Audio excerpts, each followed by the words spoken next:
Welcome, ladies and gentlemen. Thank you guys for joining us for yet another episode of our entertainment show, Diving Deep into Entertainment, episode 45. And today we are going to do another monthly recap. We skipped January for many reasons, but I think we're going to be more consistent with this. As you can see, it's just Francis Mandrala as your host.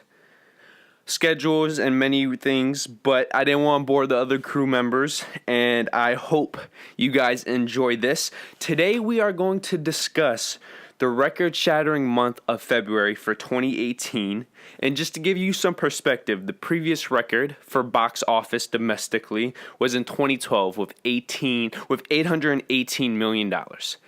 This year, because mainly due to Black Panther, February 2018 was $996 million, the closest we've ever gotten to $1 billion in the month of February. So before I go on and dissect the main films that were released during the month of February, I want to talk about last week how Ready Player One, which was released by Warner Brothers, opened up to $41 million in its typical Friday-Sunday weekend, and actually opened up to over $50 million over its first 4 days.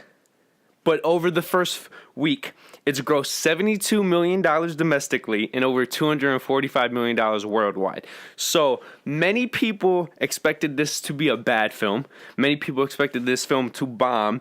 And to prove all the haters wrong, Ready Player One is a very entertaining blockbuster popcorn film that is living up to expectations. Now, this weekend is going to determine whether or not it actually hits 150 plus million or it just hovers around 125 domestically. But I personally hope that it has some legs because it is a blast. The crew is actually going to see it sometime this weekend, and we might actually do a Rhinos and Aliens impression, so look out for that. Opening this week, the weekend of April 6th to April 8th, we have 4 films opening up, technically 5, but the 3 main films opening up is, Chapawadik. I hope I'm pronouncing that correctly. It is being released by Entertainment Studios, which is the same studio that released 44 Meters Down, and they just released Hurricane Heist. Also, we have Blockers, which is being released by Universal. It is getting rave reviews, which for a comedy is very rare. It is up there with Game Night for one of the highest rated comedies over the past couple years, let alone this year, right?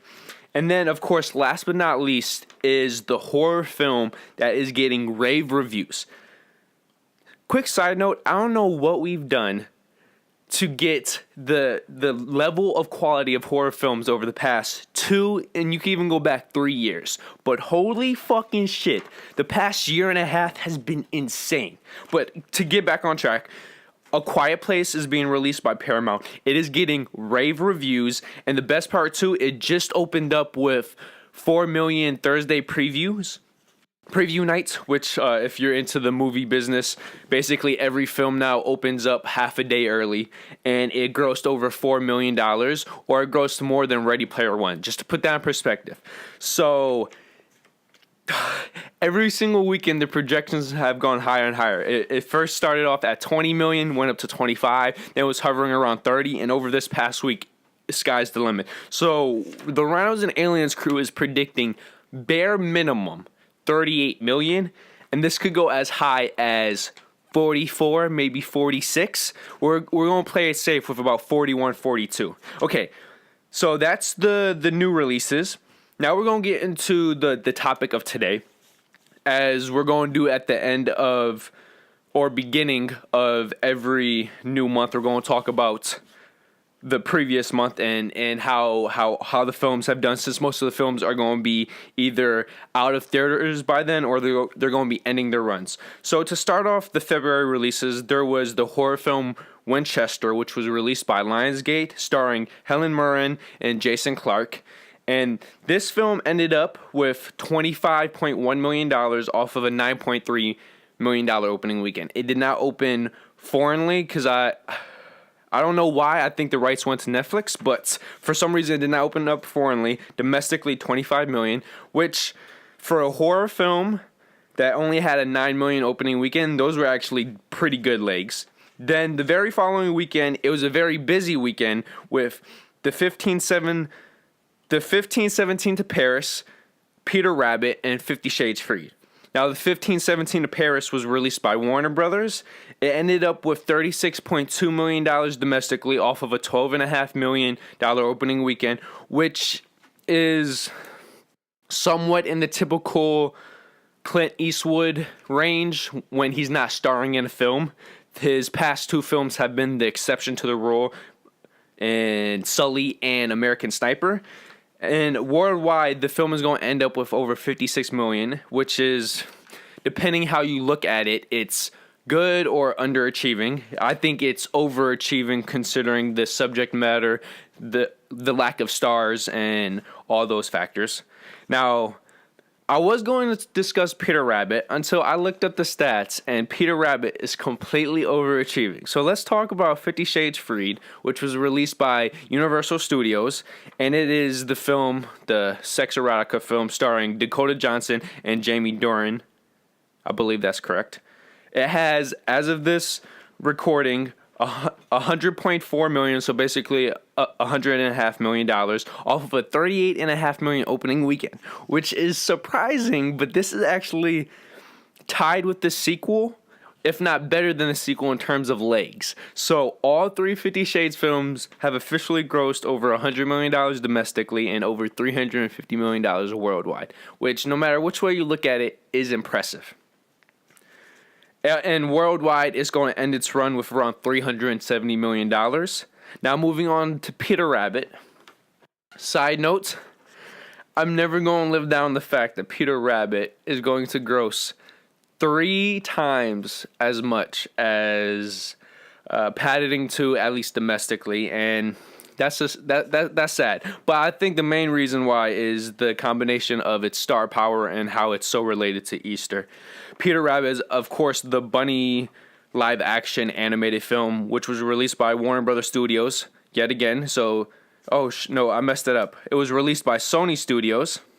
Sony is having a great couple-month run, by the way, just to point that out. It is starring Domhnall Gleeson, Rose Byrne, got both of those correct, and it has the voices of Daisy Ridley, Margot Robbie, and James Corden. It has $112 million off of a $25 million opening weekend, and it has $230 million worldwide. And just to put this in perspective, it is still grossing quite a bit of money for how long it's been out. It's been out for going on, 8 weeks now?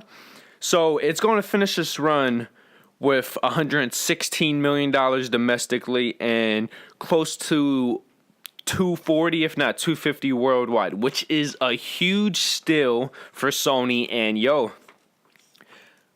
congrats. Now, moving on to the following weekend, it was Early Man. This is the stop motion animated film released by Lionsgate, voices of Tom Hiddleston and Eddie Redmayne. It ended up with just $8 million off of a $3 million opening weekend, but it did make over $42 million worldwide. The director of this has directed 3 previous stop motion films. The sad part is that every time he releases a new film, they gross less and less, both domestically and worldwide. Just so you guys know, the following weekend was Black Panther. But because there's so many records and stats for Black Panther, I want to hold that for the end of the video. So we're going to skip 2 weekends and go to the weekend, the final February weekend where Annihilation and Game Night opened up. Annihilation was released by Paramount. We actually did impressions about that. Wish we did impressions about Game Night, but schedules and all that shabazz. But Annihilation is the film starring Natalie Portman, Tessa Thompson, Jennifer Jason Leigh, Gina Rodriguez, and Oscar Isaac. Stay along with me, guys. The names is a big thing for me. And this film is doing very well in terms of expectations, right? Because when you think about it, Paramount did not do a lot of marketing for the film. It didn't open up foreignly because Paramount sold the rights to Netflix. So even though technically speaking, on the stat sheet, it's going to look like it lost money, in retrospect, it's actually going to gain money in terms of home video. This is going to live on in the cult classic sci-fi genre, while at the same time Paramount made 50 plus million from Netflix alone. So there's that. But to get back to the actual box office, off of 11.1 million opening weekend, is going to gross. It has already grossed 32.3 million, and when everything's said and done, it's going to finish with roughly 33 and a half. So it's going to make 3 times its opening weekend, and they barely had a marketing budget. That is a combination of quality and star power, if there is none. You know what I'm saying? Now moving on to Game Night, released by Warner Brothers. If you haven't noticed, there's been a trend between Universal and Warner Brothers. This is the comedy film starring Jason Bateman and Rachel McAdams about actually having a game night that goes wrong. It has so far grossed over $66 million off of just a $17 million opening weekend. It has over $100 million worldwide. When everything's said and done, this film is going to finish with around $70 to $75 million domestically and about $120 million worldwide, which, considering the buzz going into the film, considering the expectations, that is a complete and total win for Warner Brothers. And shockingly enough, the studio that's known for big comedies from the Hangover series to Horrible Bosses and all these other comedy films, they've actually had a rough 2.5 years where every single comedy film they put out has either been trash or commercially underachieved, if not bombed, if not a combination of the two. And Game Night is their first complete and total success where it's going to make money for them commercially, and it's also giving them high quality reviews from the critics and audience members. Okay, so now we're going to go back to Black Panther.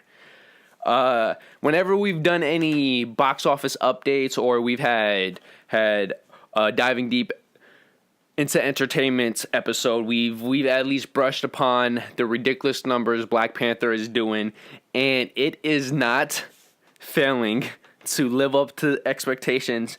In many ways, commercially speaking, Black Panther is the Dark Knight for the Marvel Cinematic Universe. And the reason why I'm saying this is that as of this recording, so not counting this weekend, up until Thursday, by the end of his 7th week, just the 7th week, it has grossed around $657 million off of just a $202 million opening weekend.